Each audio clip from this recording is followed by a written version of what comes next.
Hey there, sports fans. Welcome to the Sports Kings from Queens. I'm Gino, joined by Kevin and Darren. Today's Wednesday, July 2nd. This is episode 178. Please catch us wherever you get your podcast. Like, subscribe, follow us on Facebook, follow us on YouTube, follow us on Instagram. Join our pages. We want you to join our pages. Give us a look. We'd love to hear from you. If you got anything you want to say, talk to us. We'll talk back to you. Tonight's the first show of July. We enter the sports potpourri time as we go around the world of sports. We're going to start it off with some baseball. We got NBA, NFL, NHL. We got a lot of stuff that we're going to tackle tonight, but we're going to start it with baseball. We got the Yankees at 48-37, one game up on Toronto, Tampa Bay. We got the Mets 48-38, almost an identical record, 2 games behind Philly. That's where we're going to start. Both teams not playing particularly well. Kev? The Yankees are playing great in comparison. Well, try to be nice, Kev. Not particularly well. Yeah, 3-14 after this afternoon's first game loss here. 3-14 in the last 17 games since June 13th. Just freaking ridiculous how bad they've been. Last week, after the tough stretch against Philly and Atlanta, they won the last 2 games in that Atlanta series. Easy for me to say. Easy for you to say. Yeah, absolutely. And I thought, okay, they survived it. They've got the Pirates. Chance to get 2 out of 3. They're not facing Skeens. Everything's looking, okay. Let's get out of this slump. Let's turn it around. 30-4 to one of the worst offenses in baseball. It was freaking embarrassing this weekend. They put on a clinic, Kev. A clinic in how not to play baseball. I mean, it was utter garbage how they were playing. I mean, then they come off, finally get the day off Monday. They get the rain out Tuesday. Okay, 2 days off. Chance to reset. First game today, they come out. 2 freaking hits all freaking day. 2 singles. That's all they could muster offensively. Clay Holmes goes 5 and change. And then Reed Garrett comes in 13 pitches. A single, a double, a walk, and a grand slam. It was 6-2, game over. Kev, they also had the team meeting. Oh, yes. And I don't want to take it away, but you don't have a team meeting. You're blown out the next day. Sorry. I'm just saying, I'm not trying to throw water, I am trying to throw water on the flames here, because the simple fact of the matter is, it's not going to end up this bad. But, you can't get swept by the Pirates. A Pirate team that scored like 8 runs like 3 times all season, and they scored 9 or more in all 3 games against the Mets. Yeah, and it was just bad. I didn't mean to cut you off. I skipped the team meeting. Yes, I couldn't forget the team meeting. Last 13 games, 53 innings by the starters, 57 by the relievers. They're not getting any length. The Mets have used 28 pitchers in June. Not the full season. June, they've used 28 freaking pitchers. Yes, I'm including Jared John and Travis Jankowski. Poche, however you want to say his name, 1 game. Bentaro, Zuber, Warren, Hageman, 2 games. Davinsky, and let's just combine them. Dickey, Lovelady, and Adcock. Why is he in the league, and why is he on your team? Dickey, Adcock. Let's just combine them, because they're both crap pitchers. We've had so many crap relievers during the stretch here. I mean, we don't want to overwork the big guys. You know what? Budo, Stanek, Brazaban, who's been awful since June 1st. Diaz, Garrett, 11 ERA since June 1st. None of these guys have pitched more than 9 innings since June 1st. They're not overworked at this point.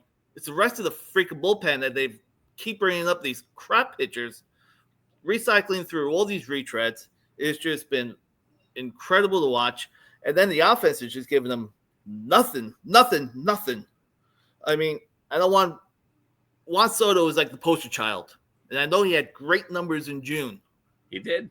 But watching the games today, so far this year, 172 plate appearances with runners on, a 618 OPS. With bases empty, he's got an OPS of 1,118. 500 freaking points higher with no PS with nobody on base. Guys get on base, he can't hit, and he's just a microcosm of what this entire offense has been this whole year. They can't hit with anybody on base. It's just been frustrating. As you can tell, I am easy for you to say again. I got to tell you, I love a good Kev rant. This is exciting to me. Keep going. I don't want to stop it. I don't want to end. Come on, microcosm. I mean, come on. That's a. No, this is the whole rant, the whole thing. This is fantastic. It's just been awful. It's been absolutely freaking awful for 3 freaking weeks. Enough couple of this. Couple questions for you. What would you like them to do, by the way? Mendy on the hot seat, Kev? I'm asking honestly. If they don't turn this around by the All-Star break, you guys really start seriously thinking about making a change. Okay. Eric Chavez, why is he still the batting coach if this team can't hit? I don't know. Am I wrong in this Chavez thing? You're not just wrong, don't see but these are professional. They're supposed to be professional hitters. You need a freaking hitting coach in professional baseball in major leagues. I guess so, but someone's got to take the fall. Somebody's is this got an to have indictment on Stearns and the clinic? The fact that they can't get, they didn't go for a number one arm, or they didn't really find bullpen guys that could do it. I would say, one of the things that hurt, I know he had been regressing to the mean a little bit, but Canning going down last week with the Achilles, Senga going down, McGill going down, all the depth that they've had. Now you're stuck watching freaking Paul Blackburn, who should also another guy who should not be in the major leagues. Or if he's in the major leagues, he should be pitching for the the Athletics. That's the type of team he should be pitching for, not the New York Mets or any contender. I don't disagree with you on that. Are you frustrated with Stearns, or are you still okay with what he's done so far? I'm just asking. Frustrated a little bit, yes. Because you've seen just, like I said, these last few spots in the bullpen especially have just been one retread after another who have had horrible major league numbers in their careers. I don't know why we keep signing these guys and bringing them through. I mean, at some point here, something has to change. And you've got to start thinking about, a guy like McClain who's been pitching so well in AAA. Maybe he can come up and be a bullpen guy, if not a starter. But, Tom could be a starter. Tom's dominating. Numbers look ridiculous. He's dominated AA. Why is he not in AAA yet? I don't know why they're not doing anything with him. I really don't get it. I mean, how many games has Tom pitched? 6 innings, 1 hit, 7 innings, 1 hit. And here's the interesting thing, right? Because when I'm watching this Met team, one thing reminds me of the Yankees from like the Torrey days. They're hitting Pete left and right. They hit Pete. Pete's the most hit guy in baseball, right? They never retaliate. It's like watching the Yankees back in the Torrey days. Yeah. You know what? Bring in some kid from AAA. First pitch, lower back, little wincing, little crying, little moaning, maybe a brawl. But you got to defend them. They don't defend them. That's what this team needs. Like watching the Torrey Yankees. No, don't defend them. Let Pedro just keep hitting everybody. That's what this team needs is a good brawl. Yeah, they just need to band together because right now they don't have it.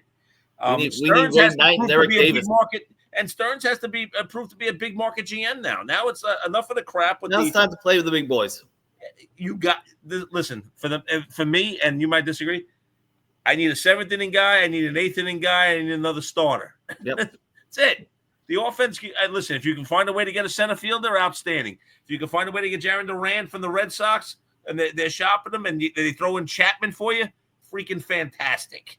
You know what I mean? Yep. That's what the Mets need, okay? Can't live with that. Listen, everybody got to make moves sooner than later. We can't wait for the trade deadline. No, because then you're gonna overpay.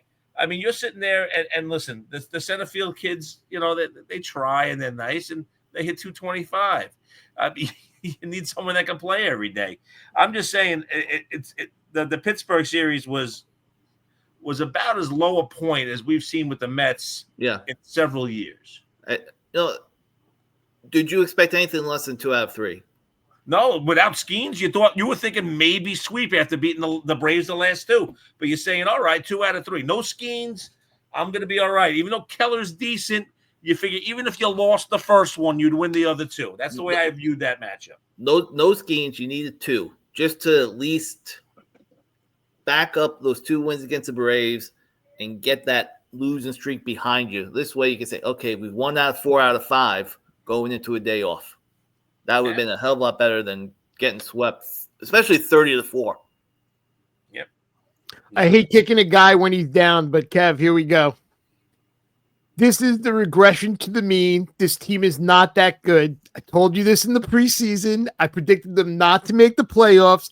This is the regression to the mean. They got out to a hot start through a month and a half, and the mean has come back to bite them in the ass. The one I remember you specifically mentioning was Mark Vientos. That was the guy I specifically remember you mentioning that he had such a high BABIP last year and everything else. You expected him to regress, and I thought he would be fine this year. And he was dreadful before he got hurt. He gets hurt. He's come back. He's about 3 for 24 with about 10 strikeouts. I did not think he would be like this, though, Kev. I will tell you. I thought he would be your everyday third baseman. And instead of hitting the 20, what did he hit last year? 32? What did he hit? 28? 20 something. He was 20 something. I figured he would be like, low 20s. He'd still have, 75 RBIs. Yeah. I did not think you were going to see the massive uptick that you thought based on last season and the playoffs where he was just red hot. The playoff really stood out. You're right. The playoffs but I didn't see 75 would be fine this year. Right. I didn't see this coming. No. But nobody saw this coming. Maybe a regression to the mean a little bit. Darren? I still think they're going to win the division. But anyway, that's just okay. And it's plenty of time. And it's Alvarez who just so badly regressed. He got sent down. He's hitting down there, so maybe he'll start turning it around. He's hit a couple of big homers. He's won some games. This team lacks a leader. Yeah.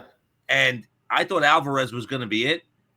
But you can't be a leader when you can't hit 200. Yeah. You don't need war paint all over your face, but you don't hit 200. Yep. Stop with the crap.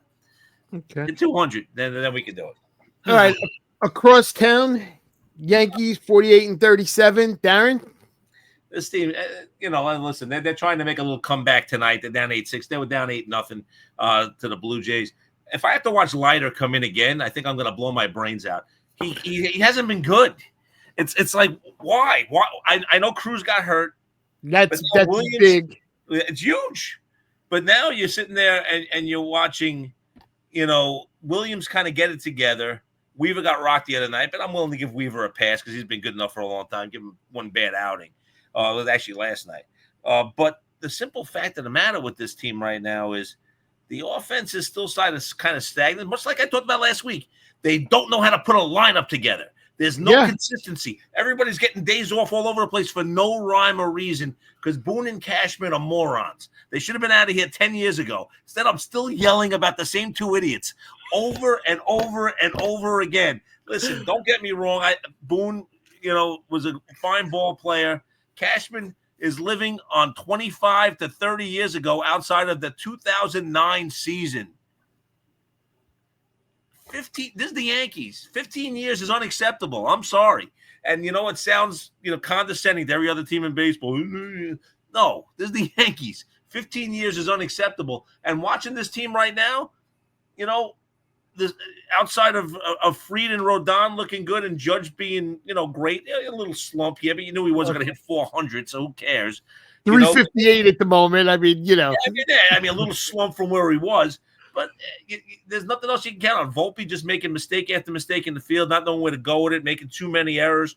They still don't have a third baseman that can really play third base. Chisholm's all or nothing when he actually does get a freaking hit or make contact, I should say. I'm not talking about getting hits. I'm talking about actually the bat touching the ball at some point during the at-bat because he swings through so many things, it's ridiculous.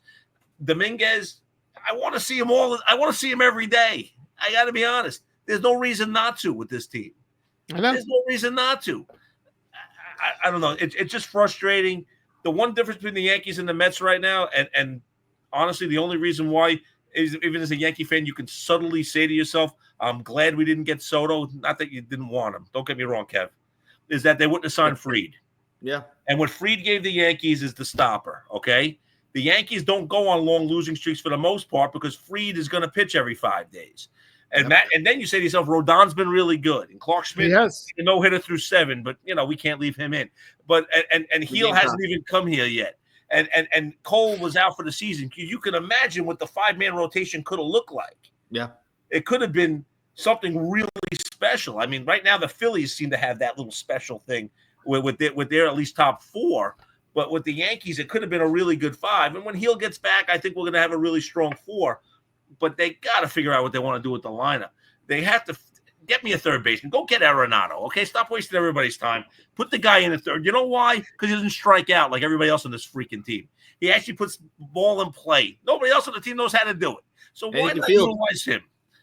And he can field. What was that? And he can field the position. Oh, yeah, absolutely. Move Chisholm to second. And it moves Jazz to second, where he belongs. Chisholm is trying. Chisholm is trying.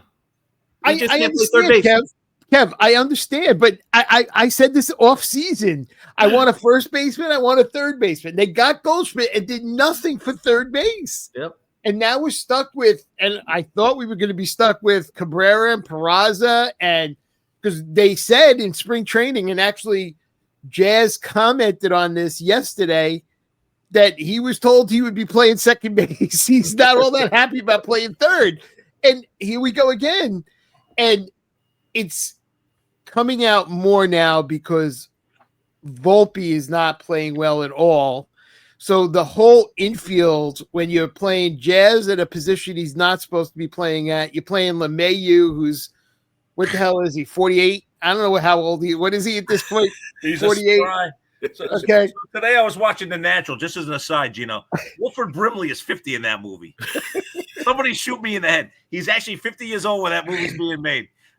I'm like, my God, I'm older than Wilford Brimley and The Natural. Anyway, I'm sorry. My wife and I were watching it, and I'm like, what the hell? At least we looked apart, with the. Oh God, that's Wilford it. And Brimley's 50. It's tough to watch. And I know they're not going to do this because this is not the way they do the lineup anymore. But why is Jazz, who has probably the most speed on the entire team, hitting 5th and 6th? I know because he's jacking home runs. I get it, but he's the one with the most speed on this team. I don't need to look for somebody to steal bases. He's the one. Actually, the fastest guy in this team is the Martian. Yeah, I know, but you can't count on him getting on base.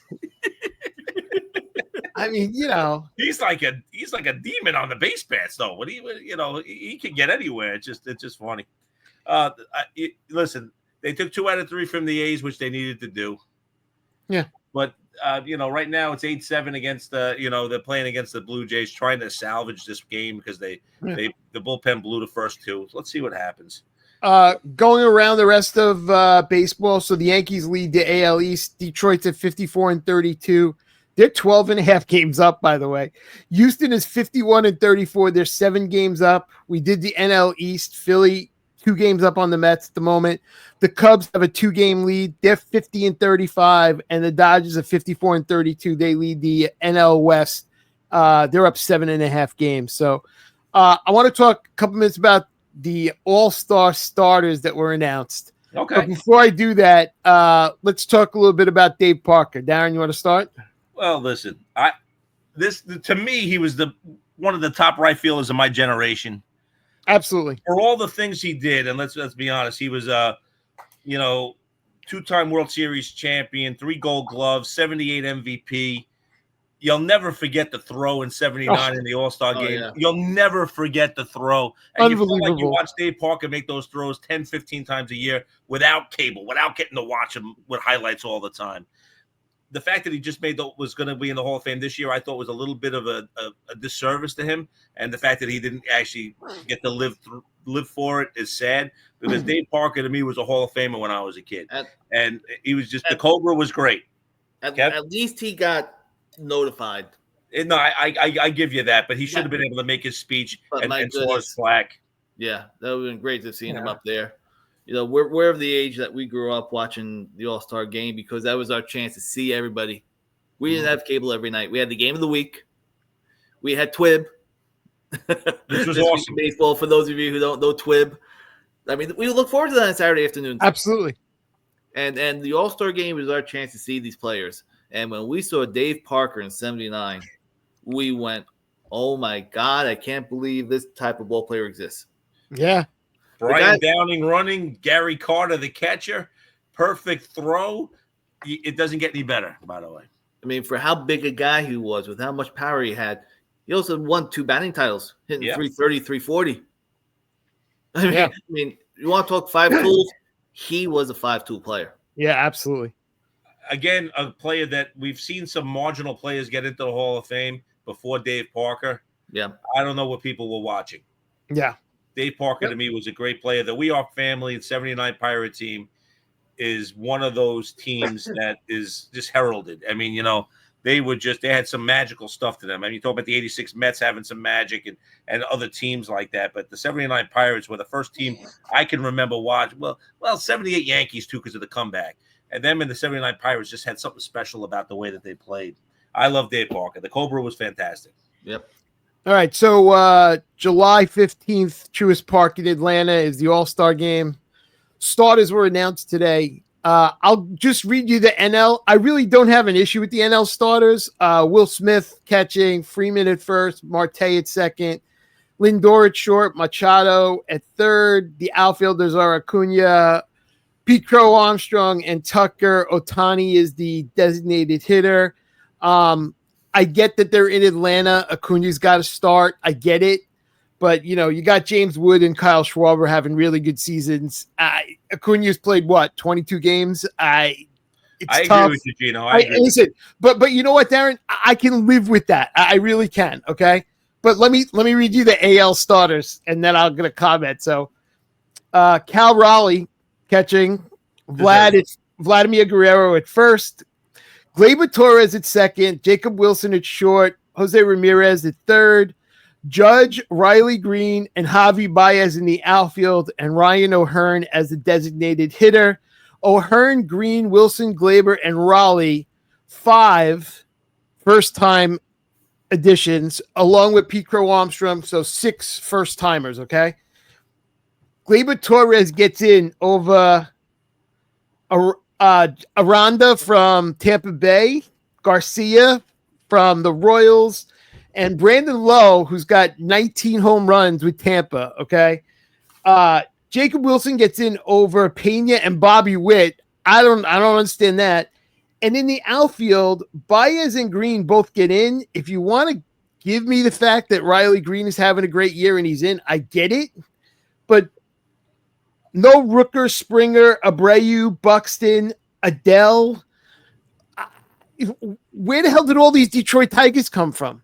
Gleyber Torres, Riley Green, Javi Baez, they all get into this game? 54 and 32. Fans showing up at the park. Voting. You want to see Gleyber Torres over those other second basemen? You want to see Javi Baez? This is not in Detroit, Darren. No, this is in Atlanta. I'm not a Javi Baez guy. Gleyber's had a really good year. I wouldn't give him the nod. No, I would probably have him second. The shortstop, Wilson's having a great year. I probably would start Bobby Witt every year until he retires right at this point, So I agree with you wholeheartedly on that. Riley Green, I can make the argument maybe. That's the only one. Cal Raleigh, I think, deserves it. I don't think there's any argument there. Yep. Vlad kind of deserves. I'm fine with that. Not that he's been great, but he's fine. No, but okay. That's a name. He's a name. But yeah, the one that really freaks me out, Baez and Wilson do freak me out a little bit. Not that Wilson's been bad. It's just that you have a stud in Witt.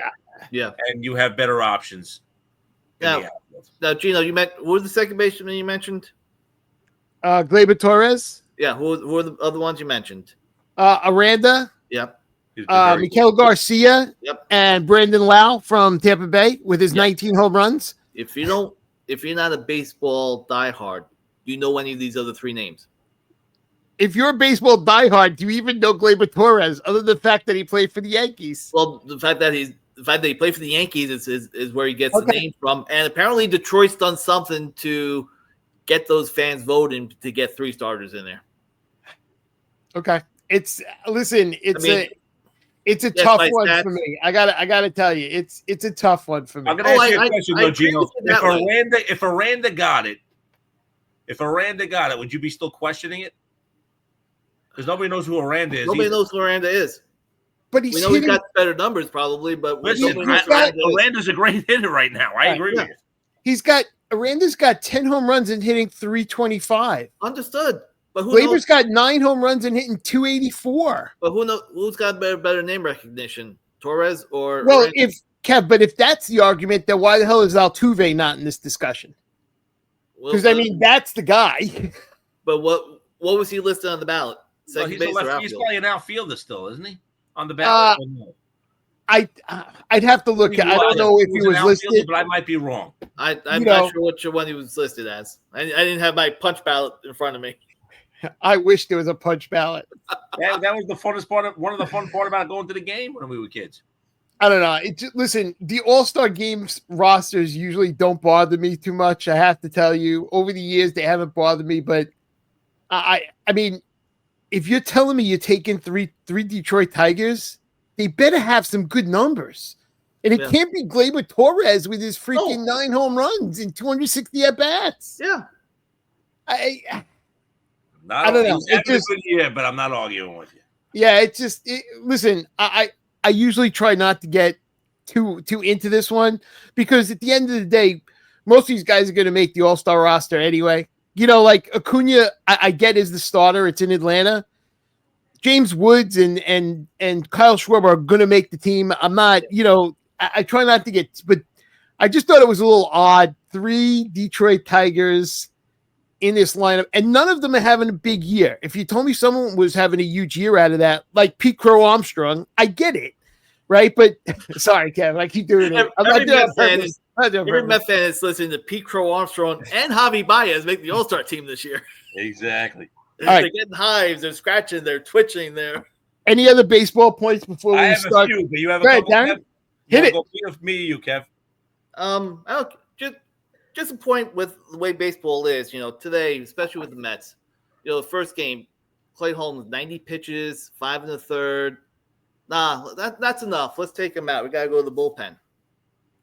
Tonight, Razabon has to be the opener before we bring in Blake Tidwell for a couple of innings as the bulk guy.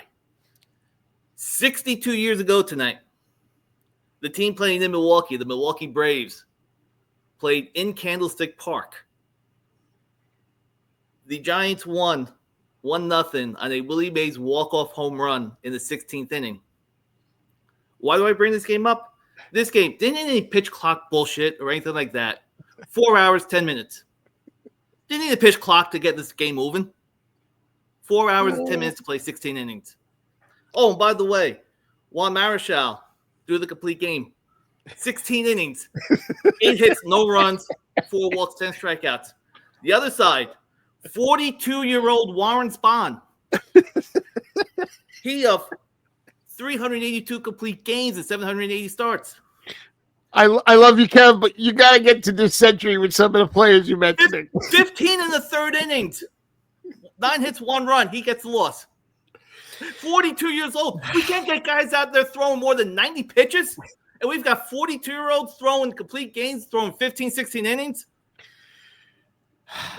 One of my favorite baseball, sayings of all time was "Spawn insane and pray for rain." It's still one of my favorites because Johnny Sane and Warren Spahn, and that was that. What else you got, Kev? 2 guys combined, 32 innings. Didn't need a freaking reliever. Kev, 31 in the 3rd. Opener. 31 in the 3rd. If you're going to exaggerate, we can't play this game. We can't. I'm kidding, of course. And by the way, get off on your lawn. Exactly. Go ahead, Kev. Anything else? Go ahead, Darren. Well, listen, I'll start off with a tribute to Kev. It's July 1st was yesterday. Oh, geez, you got to bring this up. It's only 10 years left, Kev. Happy Bobby Bonilla Day. Ends in 35, so we're almost there, Kev. Almost there. Okay, quick baseball fact, and you guys might know this already. You guys ever see the movie Little Big League? Yes. Yeah. Okay, the mom. Her name is Ashley Crow. Her son's name is Pete Crow. Pete Crow. I had no idea. I learned that like 2 days ago. Wow.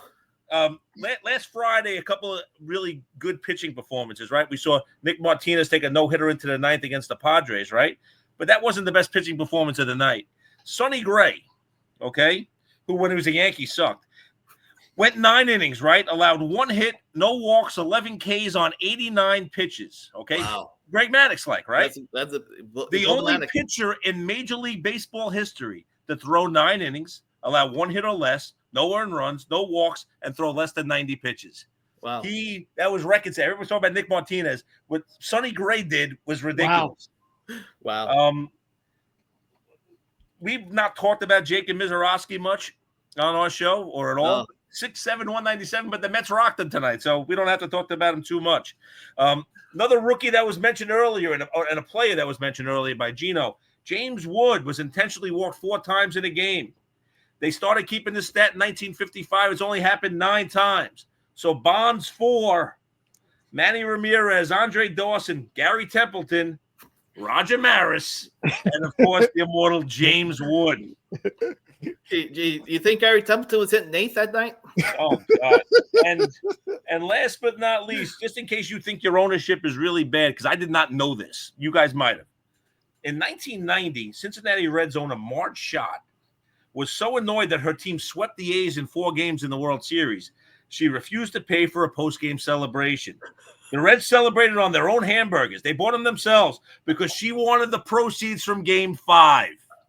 She didn't make the money on Game 5. She was so annoyed that she refused to have the team have a post-game celebration, so they bought hamburgers and celebrated themselves. Oh, my God. I didn't know that. I read that. I was like, you got to be kidding me. But anyway, that's what I had for baseball, guys. I know we went long on baseball today, but I think it was necessary. All right. I'm hiding my eyes. Dickie Lovelady is in the game tonight, right now, as we speak. Why would you do it?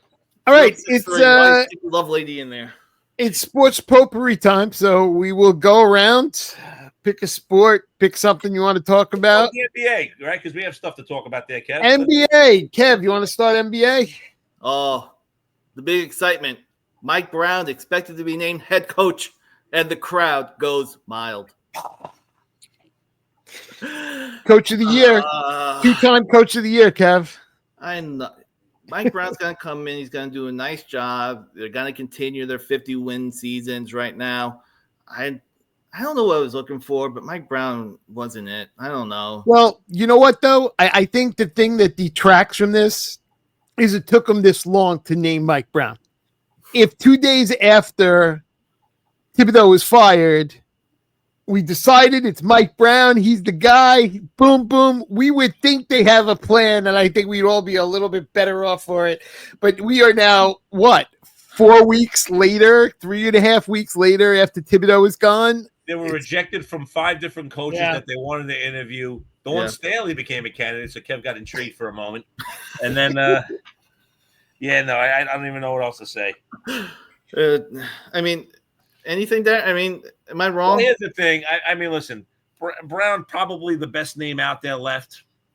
I mean, listen, he's up there. He's won. You know, this team, changing the culture, they want to. The complaints that we had about their adjustments and stuff like that, this is what Mike Brown's supposed to fix. Yep. The Aaron Fox loved playing for him, so hopefully, and he got very upset when the Kings fired him. Hopefully Brunson feels the same way. His father stays on staff from everything I'm told. They go out there. It looks like they're signing Jordan Clarkson they needed a scorer off the bench. They really needed someone that can come in at the end of games and put points on the board while Josh Hart just stands there and they praise that they don't pass it to him. Yeah. They brought in a big man, Ubaselli. Yeah. We'll see what happens with him. You know, the simple fact of the matter is that the Knicks dropped the ball in the way they handled it. If they would have started with Mike Brown, like you said, we would have been fine. But because Mike Brown was a big afterthought, it became, okay, this was the Knicks' 7th or 8th choice, so I'm glad we got him. And they took away the steam from it. You know, you guys are right about that. I agree with you. And Darren, you know, they also took away the steam from what could be a good start to next season, right? When you're adding up everything that's going on now, the Knicks are becoming more of a factor in this East, like more than ever. Everybody else has injuries. You know, you want to go through? I mean, you know, we know Boston took apart their team for this year anyway after Tatum went down. You know, Pacers lost Miles Turner. Miles Turner now goes to Milwaukee. Team, even though he wasn't going to play, but they release him, which is a right. big deal. Yep. Yeah. So Atlanta seems to be the team that's trying to charge up with the Knicks and the Cavs. But those are the three teams now. You don't know what to expect from Philly. You just don't have any idea. Orlando didn't do a lot. But you feel like they were trying to improve their squad much. It's the Detroit will be better, but they lose Schroeder, who was kind of a guy that was kind of a cog for them. So there's a lot of things that we're going to see, going forward with these teams. But the Knicks should be a top 2 team in the East. Yeah. And this whole coaching mess really detracts from what should be a good off season that we're saying, oh, look, they brought in Clarkson, they brought in Yabusele. Here we go. They're getting some bench players to go with this starting 5. That East is going to be a mess. Yeah. And they may have had bench players last year. We didn't know because Tiz refused to play them too. Yeah, I mean, better bench players. How's that, Kev? Well, Clarkson's at least proven at some point. Yeah. We're going to see what he does. His shooting percentage has gone down the last couple of years, but we'll see what happens. Yep. On the other side of the river, of the East River, you had the Nets. They had 5 first-round picks, and they kept them all. And the most interesting thing was they took 3 guys that basically play the same position. Yeah. So you're watching this team and you're like, all right. I mean, Igor Demon, I liked him at BYU. I thought he'd be a solid player in the NBA. I thought it was pretty good. But Ben Saraf is like the same guy. Yeah. Nolan Traore is a different type of point guard a little bit. Can't shoot as well as the other 2. I know it's positionless basketball, but all right. Then Drake Powell becomes the wing. He didn't stand out when I watched North Carolina. So I don't know. I mean, I know he can hit an open 3, but it seemed like a bit of a reach there. And then you had Danny Wolf, who actually wanted to go to the Nets, he was crying and emotional about it.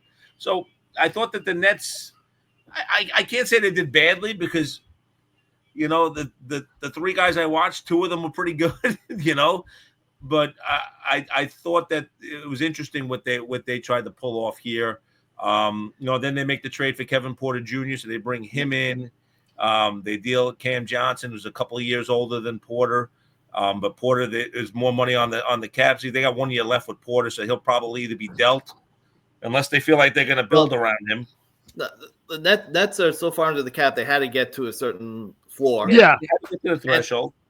And they get a 2032 first-round pick because, they need more draft pick. Well, here's the thing, though. That's what Jokic is 37 and 32. Oh. Yeah. So, I mean, the pick is not protected, and it may not be. I mean, listen, I'm not saying Denver's going to fall off the cliff, but Jokic at 37 may not care anymore, may hurt his back. Who the hell knows?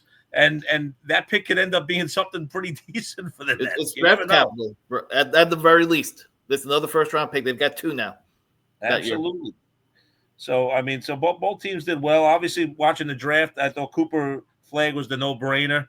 Yep. Goes to Dallas. I mean, that's a big move. One of the most interesting things was Ace Bailey, though. It doesn't want to report to Utah. All right, Ace Bailey, you're the 5th pick in the draft. You're a talented guy. You were listed at 6'10" in college. You end up being really 6'8". Who are you? Who the hell are you? Rutgers didn't even make the tournament with 2 of the top 5 picks in the draft. Who are you to sit there and say, I don't want to play for Utah? You're not Cooper Flag that can dictate it. You're Ace Bailey. Nobody even knows who you are. And you're going to have a hard time trying to establish yourself in a league like this when you haven't proven yourself and you're acting like a prima donna already. And I like his game. I like the way he shoots contested shots. I like a lot of things about him. But my God, I can't believe that he would act this way. I find it stunning to me. Anything else stand out to you guys about the draft? No. It's hard. Even though there were more college players this year, it's hard to it's hard to really know what's going to happen. Dylan Harper, I think, was a good addition for the Spurs, even though they have Fox because of the positionless thing, but sport that it is now. But yeah, just very interesting in that respect. And the Knicks get Mohamed Jawara. Everything I read, he shouldn't have been drafted. Hasn't so much in France. I've never seen him play. Maybe he's a star, but everyone's like, this one guy was like, I'm 81st on my big board, and he got drafted 51st. And I'm like, that's not a good sign. But yeah, we'll see what happens. It was very interesting to have everybody out in their locations rather than a centralized location. They doing the video conference with the all the executives of the team. Hey, we're glad we drafted you. All this stuff, guy gets drafted by one team, but because we can't announce a trade, he's wearing who knows what cap he's wearing. I mean, that's and everybody knows it. And with the off season here, I don't know. It's very hard to follow. I mean, I think a lot of other sports, you understand a little bit of the salary cap, but you've got the cap, you've got a first apron, you've got a second apron, you've got salary exceptions, a trade exception, a mid-level exception, a veteran. What the hell does this all mean? You're the engineer. We count on you for this stuff. I'm looking for the accountant. Gino's got some finances in him. But Gino sticks to the medical field. The other thing I have, the big contract, Shai Gilgeous-Alexander, approximately $285 million super max extension. Depends. He can get 35% of the cap, and since we don't know what the cap is and starting in 27, 28, we don't know exactly the number, but he will get 35% of the cap. Definitely deserves it off the year he had, and got him a championship. Jaren Jackson Jr. from Memphis, 5 years, 240. So that's a lot for Jaren Jackson. Harden stays with the Clippers, 2 years, $81 million. Yeah, he opted out and then re-signed the 2-year, $81 million. And LeBron opts in for $52.6 million with the Lakers. Crazy. I mean, the money in the NBA is just incredible. Kyrie, 3 for $119. Yep. Julius Randle, 3 for $100. Yep. Were there any of these signings that you guys really were intrigued by, though? There's a lot of guys moving around, but I thought the Rockets made a couple nice moves. I thought bringing in Finney Smith, bringing in Clint Capella, which I don't really understand because they have a lot of big guys, but yeah, maybe there's a reason for it. They brought back Van Vliet. I kind of like what Houston's trying to do because on top of the Durant move, obviously. Yep. So they're sitting there trying to get guys that they can build around Durant with and help out. I thought that was pretty good. I thought the Bucks getting Miles Turner from the Pacers was surprising to me. Yeah, I really did, and I thought the Bucks releasing Lillard was a little surprising to me. Not that it doesn't make sense because he's not going to play, but I just didn't think that was going to happen for some strange reason. It never even registered in my head that it could happen. Yeah. Okay. All right. Let's move around. Where do you guys want to go next? Let's go NHL.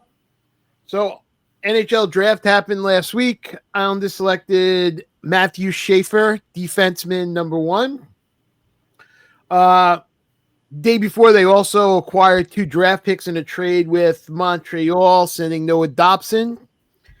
They got the 16th and the 17th pick in the draft. With the 16th pick, they selected Victor Eglund, right wing from Sweden, 18-year-old kid. And with the 17th pick, they selected Keyshawn Archison, defenseman. Kev? Let me give you my scouting report on these guys. Go ahead. I can only tell you what I've read. I mean, first off, the trade for Dobson to the Canadians, and the Canadians signed him 8 years, $76 million, which is a big contract in NHL standards. Yeah. That's a year and a half for the NBA, I tell you. Good value. And one of the few times, when you watch reading ESPN and watching their grades for trades, one of the few times I've seen both teams get an A for the trade. Montreal needed a top pair defenseman. They wanted to try to make that next step, so they get their guy. And the Islanders entering a rebuild, get their 2 picks. What you read about Eklund is that he probably was a top 10 talent, maybe a little small. And maybe that's why he fell a little bit down to 16. But I think at 16 he was probably the best player available. And H is saying he's one of these rugged middle pairing defensemen who's going to be, if he develops what he should be one of these pain in the neck defensemen you don't want to go up against. Willing to drop the gloves. Yeah. And the thing about this, the kid Eklund that I heard is also that he had a great offensive year in the second highest league in Sweden, playing against grown men, and he was 17 years old. I mean, so it's like so there's definitely potential for this kid. In the second round, they picked up Danil Prokhorov, a forward from Russia, who's supposed to be one of these power forward type players. Can never have enough of those. And again, just reading what ESPN does, I've never seen any one of my teams get an A+ for their draft or in anything they do. I've never seen a team of mine get an A+ in anything. I think it's tough when you're picking first, unless you really blow the hell out of the pick. Listen, you saw the Islanders do this in the past. They had Luongo and they drafted DiPietro. That's true. That's true. You've seen them make that, and not that DiPietro maybe didn't deserve to be one, but you just after the goalie 2 in the year prior. That made no sense. Yep. So the Islanders would be the team that you would pinpoint. Yep. And listen, the Rangers and Devils didn't have first-round picks, right? The Devils are making some signings, though, so they're trying to make something happen. Rangers went out and got Vladislav Gavrikov, 7-year, $49 million deal. Yep. So they trade Keandre Miller over to Carolina. They get a couple of draft picks for next year, first and a second, and they get a young kid that's what's his name, Morrow, who played a little bit this year, but he's one of their not their top prospect, but one of their prospects. But they have a first and a second next year. The Devils again, they re-signed Jake Allen. They get Connor Brown from Edmonton, which was a nice signing for them. Which so they're making moves too. Both of these teams are trying to do something different. It seems like Florida re-signed everybody that they had to. Basically, they brought them all back with Bennett and with Eklund and who's the other guy? Marchand Ekblad. I'm sorry, and Marchand. Yep. Edmonton re-signed Bouchard. Seattle got Ryan Lindgren. Vancouver re-signed their goalie and their defenseman, Bozer and Demko. Mitch Marner goes to Vegas, but then Vegas loses Peter Angelo. This is the thing with Peter Angelo. He's stepping away from hockey because now he's dealing with hips that would require a bilateral femur reconstruction with no guarantee of success. Wow. So Alex Pietrangelo, played for many years, is the reason why he's not going to be back. LA added Cody Ceci, the Dumoulin, and Corey Perry they took. Edmonton got Mangiapane as well. I mean, so, Patrick came back there. John Tavares, very exciting signing again back in Toronto. Sorry. Keep his pajamas. Yeah, absolutely. Doesn't have to change pajamas. So, listen, the free agency is fast and furious. In hockey, it's always hard to really gauge how good teams do because you know a handful of the stars that transfer over, but some of the younger players or the players that you don't see a lot of, you're like, oh, I like that guy. 2 years, $3 million. Okay, maybe it wasn't that good. Maybe I missed something on him. Baccarat, he's okay. $7 million a year. Maybe he's much better than I realized. So that's kind of the stuff that happens in hockey. You guys have anything else on it? Hockey? No. All right. Let's touch on one NFL trade that happened. Yeah. Yep. Pittsburgh, the Steelers sent Minkah Fitzpatrick and a 27 fifth-round pick to Miami for Jalen Ramsey, tight end Jonnu Smith, and the 2027 seventh-round pick. Comments, guys? Well, what Pittsburgh does here, now they have Jalen Ramsey teaming up with the big play Slay. So they're older, but they have two veteran corners that are coming in. Yep. Minkah Fitzpatrick, if you remember correctly, begged to get traded out of Miami because they had no direction, and now he just got traded back there. So that's a little bit interesting. Jonnu Smith is the interesting part of this trade a little bit to me because, they already have Freiermuth, and now you put Smith and Freiermuth together. It'll be a nice two tight end combination for Aaron Rodgers to beat us within game one. Well, they tight end. They just can never cover a tight end. So haven't done it in years. Why would we start now? Lance Mills the last guy covered a tight end. One thing on your comment about Jalen Ramsey, I'm hearing through the fantasy chains that he is going to be a very interesting pick for individual defensive player drafts because Pittsburgh looks like they're going to use him all over the field as a safety. He's going to not just play nickel. I mean, he's going to play slot. He's going to play slot because they're going to keep Joey Porter Jr. probably on the outside and let him develop. Yeah. And that is going to be interesting. I agree with you on that. I mean, listen, it's a trade where both teams get a player that's going to start for them and do some damage. Pittsburgh actually gets two. It's like the Steelers. I feel like the Steelers win the trade a little bit, but we'll see. All right. Before we move on, I just want to go back to the NHL for 1 sec. Yes, sir. Hall of Fame was announced, class of 25, 8 people, and all the guys we mentioned last week or 2 weeks ago, Chara, Thornton, McGillney, Duncan Keith, all made it, along with 4 people from the Canada and U.S. teams, the women's teams. 2 coaches, Jack Parker, Dominic Sauvignon, and Jennifer Boteril and Brianna Decker all got in also as well. So just wanted to mention that because we talked the NHL a couple weeks ago, and we mentioned I wonder if McGillney's going to get in, and he did. He actually did get in. So. It was announced by then last week. 2 weeks ago. That's why. Yeah. All right. Kev, where do you want to go next? I just had a couple of NFL points. Okay. This week marks the 42nd anniversary of how I became a Chiefs fan.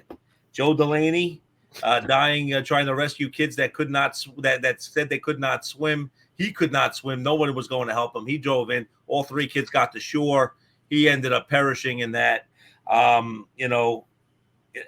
always felt like they should have some sort of statue or something for Delaney in Kansas City just because he was a really good player and obviously a better person. One of the kids became a drug addict of some sort and made a claim like, I never asked anyone to come save me. I mean, it's just sometimes you see a bad attitude, but I thought that that's when I read the article in Sports Illustrated, started rooting for the Chiefs a little bit. Geno Smith goes on to gets into a fight almost with a trash-talking fan, yells, "That's why I get paid the big bucks," and throws out an expletive. And all I'm thinking is, Ike and them Kapali. And somebody just knocking him out. Gino, you're too veteran for this. Stop. Yeah. And the last one for me is Darren Waller. I guess he decides to leave the rap hip hop business again, comes out of retirement, gets traded by the Giants to the Dolphins. Maybe he was a big time star in that hip hop world. I don't know. It's not my world, but now he's a Dolphin. So now he'll score 2 touchdowns against us this year as well. Yep. And that's kind of what I had for the NFL, guys. Okay. All right, let's touch on golf. So 20-year-old Aldrich Potgieter won the Rocket Classic last week, becoming the only one that knows about this, by the way. Becoming the youngest South African to win a PGA Tour event. He won on the 5th playoff hole, finished at minus 22, which is probably why I'm the only one that remembers this, before a birdie on the 5th playoff hole to defeat Max Graysman and Chris Kirk. And Darren, you want to know why I brought that up? Because he's 20, Max Grayson is 30, and Chris Kirk is 40. Okay, so they have numbers that I get it. That makes sense. I was more in tune with the senior U.S. Open. Okay. Because it was the top 3 on the leaderboard. 3rd place was Miguel Angel Jimenez. Let's make sure I pronounce it correctly. 2nd place was Stuart Sink, and the winner was Padraig Harrington. There you go. So they were 3 guys I've heard of, as opposed to the regular tour where I've heard of Chris Kirk. But the there was a legit chance that your youngest son was going to be named Padraig, so let's not act like you didn't love Padraig Harrington. You love Padraig Harrington. And he was on top of the game. Middle name is Padraig. I know it is. There was a chance it was going to be a first name. Yep. Where are we going next in Potpourri? What do you want, Kev? Touch on Wimbledon, since that's the big tennis tournament of the year. Upsets galore. First round, women's side. Coco Gauff, fresh off the French Open win, goes out in the first round. The third Wait, Wimbledon's actually going on right now? Yeah. Thank God you told me. 2 days ago. Very exciting. The 3 seed from the U.S., Pegula, also out. The 5th seed, Zhang. The 9th seed, Badoza, all out. Second round, Paolini, the 4th seed, goes out. 5 of the top 9 are out on the women's side already. Wow. On the men's side, first round, Zverev in 5 sets goes out. He was a 3. The 7, Musetti, I should say, from Italy, out. The 8 seed, Rune, out, also in 5 sets. The 9 seed, Medvedev, out. Second round, Francis Tiafoe from the U.S., he's out. He was a 12th seed. So it's been upsets all over. 13 seeded players lost in the first round on the men's side. Wow. That's crazy. Alcaraz, trying to defend his title, pushed to 5 sets in 4.5 hours in the first round. Tanner Fritz, probably American's best chance at this. He had to stave off. They were playing some French guy, Pericard, set a record 153 mile an hour serve. Paul Harhus, who's he? Anyway, he was like 149 at one point. That's how I remember that guy. Yeah, but Tanner Fritz, he was down 6'7", 6'7", came back 6'4", 7'6". Wimbledon has an 11 o'clock curfew. At 10:15, they said, we may not finish the set. Fritz wants to keep playing because he's got the momentum. Paracard says no. And they decide, all right, we're going to suspend it. They come back the next day. He wins the fifth set. And then he has to come back the day after and faces the second round, Diallo, another 5-setter. So he's already been out there for 10 sets. Oh, my God. He's exhausted. He's probably the American's best chance to make a run in the. Even Tommy Paul were the two guys that you would think of, right? I mean, and that's it. Yep. And that's my 2 minutes of Wimbledon. We'll get one next week when the top guys are still around. All right, Darren, where are we going next? Horse racing. The great Dwayne Lucas passes at the age of 89, known as the coach. 300 million in winnings. Not bad. Yep. Mentor Todd Pletcher, another great, great trainer. 15 Triple Crown wins, 4 Derby wins, winning colors, Thunder Gulch, Grindstone, Charismatic, won 7 Preakness, won 4 Belmont. I'm not going to read every horse he won a race with. I just go with the Derby. 20 Breeders' Cup wins. If not the best, he's on the Mount Rushmore of the best trainers of all time. Did a lot for the sport. Had horses running as recently as the Belmont, and passed away at 89 years old. So rest in peace, Dwayne Lucas. He was the guy when we got into horse racing. No doubt about it. Absolutely. Most of the records he said is probably now second in most of these lists behind Baffert. Yep. Not a lot of these, but up until last year, Seize the Gray last year won the Preakness. That was one of his horses. So he was doing it right up until the end. Yeah. Like you said, one of the best trainers of all time. Agreed. All Kev, right. where you want to go? Soccer. Sure. Let's hit it. We've hit everything else. We've got the CONCACAF Gold Cup going on right now. Exciting stuff. USA is in the finals. They beat Guatemala tonight 2-1, held on. 2 goals in the first 15 minutes, and then they held on for the next 75. But the game before that against Costa Rica, the goalie Freeze just put on a performance, saved 3 of the 6 penalties against him. Maybe enough to overtake Turner for the number 1, or at least put himself in contention to be the number 1 goalie looking into the World Cup next year. But the USA will face the winner of Mexico and Honduras on Sunday night. Yeah, interesting thing about this team, you got to remember, most of the players aren't playing. Maybe three starters, okay? Chris Richards, Tyler Adams, Diego Luna. Maybe 3 starters. Maybe Tim Ream could get considered to make the squad too. You got to remember, no Pulisic, no Gio Reyna, no Tim Weah, no Folarin Bologan, no Ricardo Pepe, no Weston McKinney, no Yunus Musa, no Serginho Dest, no Anthony Robinson. So, these are the guys that are going to be the starters for this team in the World Cup. And, they're doing it with basically a backup squad. And to be honest, Freeze is probably the 4th or 5th goalie in the U.S., depth chart going into this tournament. But I do think he's got a chance to move up because he's impressed in this tournament. Yeah, he's played well. He's got a chance to move up. Guys like Freeman and Tillman have played really well too. No doubt. Luna's been great also, it's been cool. I didn't mean to cut you off, Kev. No, those were the 2 guys I wanted to also bring up that playing really well. We all watched the quarters too. We all watched, especially the ending of the quarters. We were watching. We were all on top of it. So. And by the way, I was picking on Judge against this monstrous tying home run in the ninth to make it 9-9 in the 8th. I'm sorry, to make it 9-9. The left fielder doesn't move. When that happens, it's always crazy. Yeah, Toronto put up 7 in the first, and the Yankee, and then 1 in the third, so they were up 8-0. Yankees scored 6 in the 5th, 1 in the 6th. Toronto added 1 in the 7th, and then the Yanks down by 2, 9-7. Put up 2 runs, and the game is now tied 9-9. So. Yeah, they'll lose 10-9, but you know what? It's exciting that they came back. NCAA, a couple of quick points. The Pac-12 is finally official, okay? They have their 8th team, which is required by the FBS.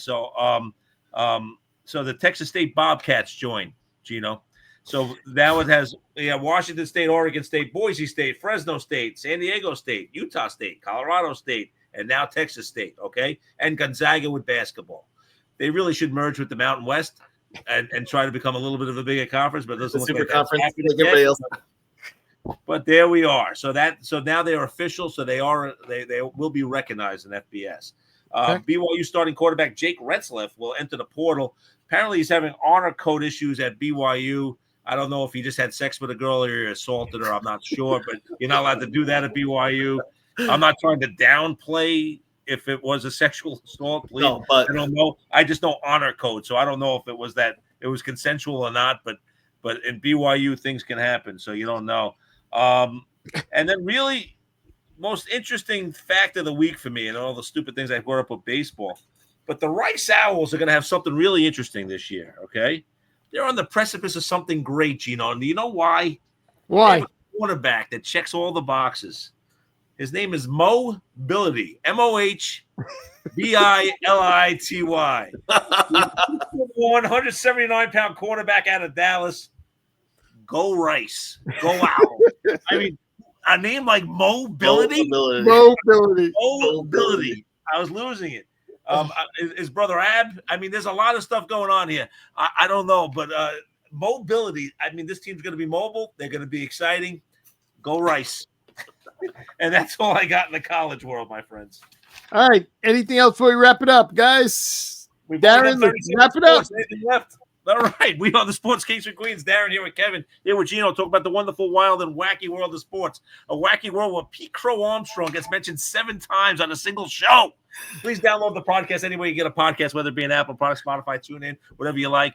You know, we put a lot on social. Please like it. Please share it. If you don't like it anyway. If you don't want to share it, do it anyway, just because we're asking you to. And without any further ado, may your sports be with you.